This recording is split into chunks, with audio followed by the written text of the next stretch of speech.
anti-abortion group released several videos this week which appear to show representatives of Planned Parenthood selling parts of aborted fetuses. But since the videos were produced and edited by an activist group, much of the coverage has been focused on the politics of abortion over the practices of Planned Parenthood. The first undercover video shows a Planned Parenthood executive sipping wine while casually talking about preserving aborted fetuses. The second shows an executive joking, "I want a Lamborghini," after discussing prices for fetal parts. Video released this week has caused a collision of medicine, politics, and abortion rights. Lester Holt has that right. Virtually all the coverage of the videos included political commentary on the issue of abortion. Human fetal tissue research has been critically important for biomedical research. I could talk about the video, but I think I'd vomit. The coverage also made sure to note that the group that shot the video was anti-abortion, suggesting the source compromises the content. This new video shot by an anti-abortion rights group. And of course, Planned Parenthood claims the content was taken out of context. Meanwhile, the New York Times linked the activist group to undercover video activist James O'Keefe, who famously got Acorn shut down after posing as a pimp. The liberal community activist group Acorn is shutting down following months of falling revenues. All of which is a sidebar to the crux of the matter. Medical ethicist Art Kaplan was the lone independent saying, if Planned Parenthood is compromising patient care to preserve fetal matter, it could be a problem. Those are boundaries that can't be crossed. The tape gives a suggestion that they were pretty close to crossing them, and I think that's ethically worrisome. And potentially illegal. I'll admit, one of the things that made me very uneasy about watching some of the coverage this week was that the media, for the most part, is favorable, takes a favorable view of Planned Parenthood. It's a responsible organization. They do counseling, yes, they do abortion services.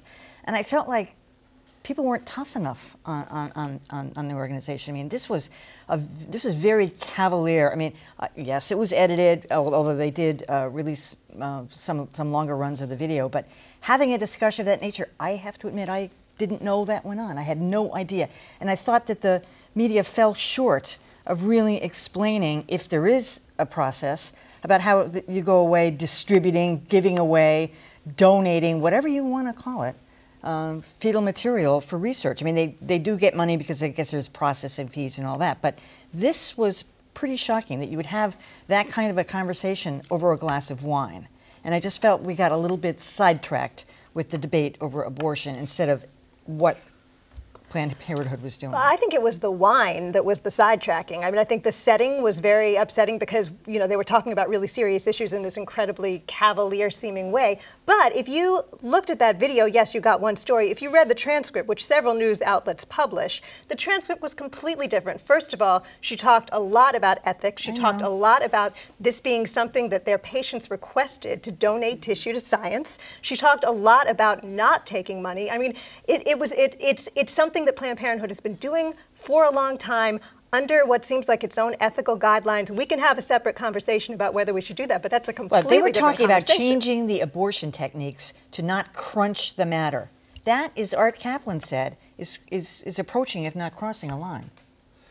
Well, you know what happened? I think that the group that made this video overreached, and as a result, I don't think they've had quite the impact that they could have had. Because from the beginning, they've said, we have proof that Planned Parenthood was selling fetal tissue for a profit and committing felonies. And in fact, there's no evidence of that, and they do seem to have doctored the tape to make it, to leave out the exculpatory claims of that. And as a result, I think that frankly, they lost an opportunity to have a broader conversation about what goes on in the tapes themselves, which I agree is kind of shocking and disturbing. They are very cavalier. I agree with Joanna that the wine and the salad, that was just pretty devastating stuff. Yeah, that was, oh, go ahead, Kelly. Yeah, well, what I was going to say is there's a reason we say consider the source, I have to say. And remember, both those people were taken to lunch by the filmmakers. That was the setting they preferred. So you're at lunch, you don't know you're being taped, you know, to your detriment. You're having a glass of wine. Maybe if you knew that this was going beyond this conversation, you'd choose another setting. Having said that, back to Joanna's point, everything. She was very clear about exactly here's what happens, here's what we don't do, and she said it many times. We do not do that. There are places where they may do that, but we do not do that. So it does make you go back to now Dan's point saying the overreach of it, which we understand what their motivation was, why we consider the source here. Doesn't mean you don't take information and say, okay, if this source hadn't brought it to me, what does it mean to me? But it does mean you have to consider the context and the fact that they encourage the people to have the conversation at lunch with wine and a salad. I know, both women admitted that they were making deals with these buyers to say we won't harm. If you need that, we won't harm that part of the material. You know, it wasn't just that they were having the conversation over wine and salad. It was the way they were talking about what they were talking about while drinking wine and eating salad. And there was a flippancy and a lightness to the discussion of how, you know, after we have killed this fetus, here's how, as we kill this fetus, here's how we're going to keep its body parts intact so that they can be put to these other uses. I think there's a fundamental incongruity there, which whatever you think about abortion, and I happen to think abortion should be, to use the old phrase, safe and legal, it's disturbing to hear it discussed as cavalierly as it was discussed here. I think there was a wheeling and dealing part of this. There are with that three woman, things. So there's the question, I'm sorry, just really brief, there's the question of tone. There's the question of profit, which has been debunked. They asserted a profit was being made. That was incorrect.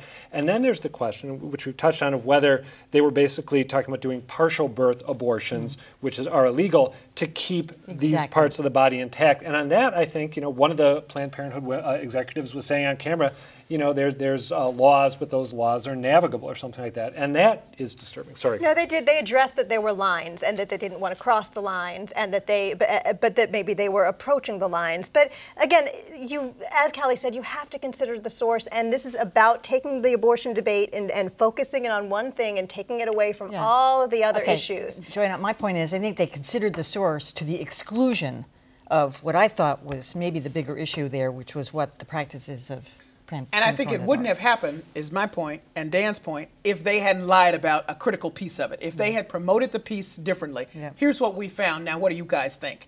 That, I think they would have had a different reaction. Still would have considered the source, but there would have been a different reaction. But when you lie and say, we're proving that and you're not, then we got a problem. Why wouldn't I question everything else you put before me? Well, but the words that came out of the mouths of the Planned Parenthood executives, whatever the context, whatever the setup, you know, they're the ones who spoke about those issues in that way.